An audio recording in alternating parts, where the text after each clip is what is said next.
just a good old boy. Hey y'all, we're mowing hay. We cut all day yesterday. It's been a little bit hectic. I didn't get to film any of that because we were pretty busy. We had both mowers going and trying to cover as much ground as we possibly could. Today I'm cutting another field this morning right quick. I've got it opened up and started good now. I wanted to cut more today and this more tomorrow, which we may still cut more tomorrow. We're planning on square baling this field, so this is probably all I'm going to cut today because we'll be here for a day just baling this. If it turns off what I think it will, as thick as it is. So we're probably going to be tied here for a day, so tomorrow I'll probably cut some more for the next day to bale. If the weather keeps holding like they say it's going to. We cut, I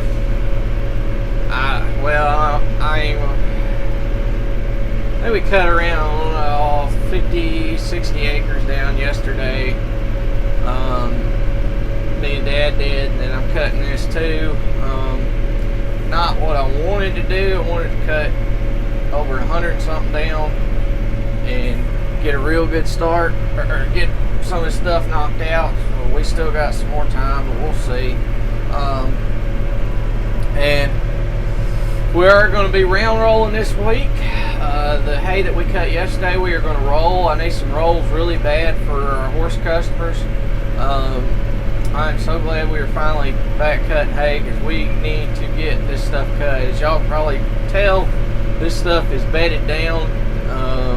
We had some we didn't have storms, but there was a cold front come in over the last few days, and it's rained and the wind was blowing pretty hard at times. So this stuff was already pretty tall, and it just kind of laid it down, which I'm getting in here at just the right time. If we waited any longer with this, it would have probably, some of it would have died because it did bed down, because it's not going to stand back up.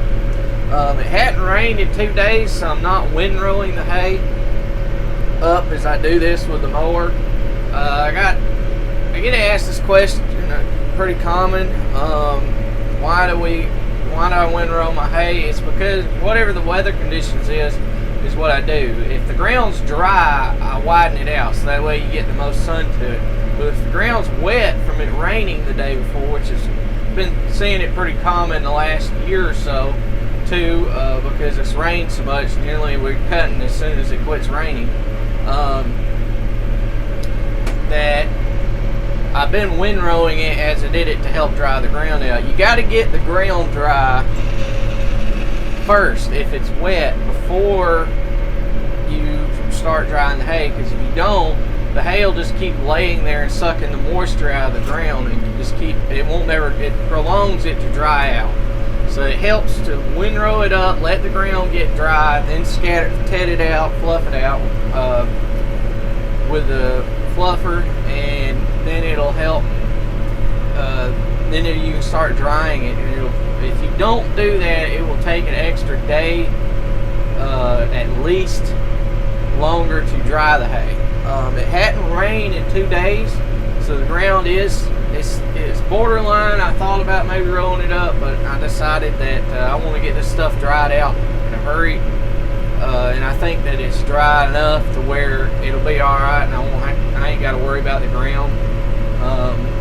Just looking at it now, I think it'll be better to keep it wide, so that's what I'm doing. I've got it widened out and laying it down. I do have the one side in just a tad because I like to do that. I don't like to have the hay laying right up against the hay I haven't cut, because then it makes it hard to tell where you have and haven't. So I do like the one side to be in just a little, but it is pretty close to all the way out. The tatter deal the other day, I got a lot of comments. I want to talk about tatters again. They're fluffers is what we call them here in the southeast. a lot of people, I feel like, have the old thing was tedders back in the day. If you were in the dairy business and grew a lot of alfalfa or just leafy crops,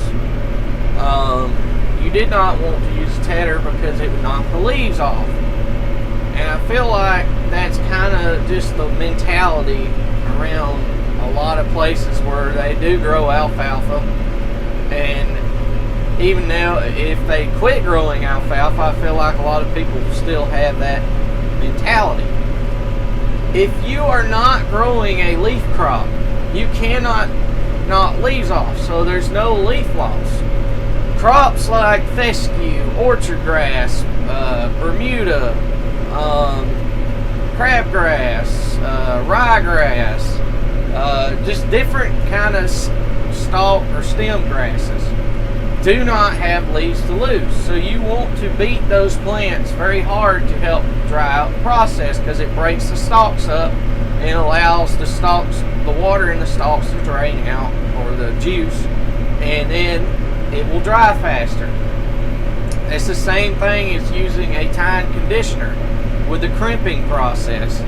You're just basically doing the same thing when you use a tedder or fluffer.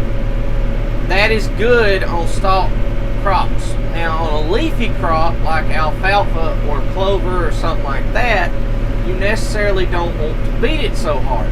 Now, this is where the difference is from the old days. The old days, we used to have our older tedders, they did not have really any adjustments on them to help with the aggressiveness that it beat the hay. They were basically one way and that was it. The new style tedders today, they have built multiple adjustments you can adjust into a tedder to help with the abusiveness that the tedder beats the crop when you're scattering it out, when you're handling crops like alfalfa. They have height adjustments so you don't get so much lift. With fescue and other stalk grasses and stuff, you want a lot of lift because it helps get air up underneath the hay, and it will help it dry quicker and it'll stand it up and everything. So you want that lift. Well, with alfalfa or something, you don't want so much lift, and you just kind of want it to gently scatter it out to help dry it out, so that way you don't lose leaves. If the harder it throws it, slings it, the more leaves you're going to lose, obviously. Now, another thing they have that you could do today is the tine pitch. A lot of these tedders now come with different tine pitch adjustments. What I mean by that is the way the tines are turned. They have different aggressive settings there. You can set them up to where they won't grab the hay or throw it quite as hard. By the different angle that the tines are sitting in. I'm trying to think. You can slow the tedders down where they don't turn as fast. That's another thing, so that way it kind of gently scatters it rather than throwing it real hard. That's the issue with tedders to me. If you are doing both crops, say you do something like orchard grass and alfalfa, but they're separate, and you want to sling the orchard grass but the alfalfa you don't. If you buy a tedder that is not necessarily have a lot of rotation speed, that'd probably be a little bit better for alfalfa. You're limited on what you can do with the orchard grass or other stalk grasses. So I like to buy tedders that spin as fast as possible. Then you can always slow them down a little bit. I mean, you can't slow them down drastically, because then that can cause, obviously, mechanical problems, because they're designed to run a certain speed.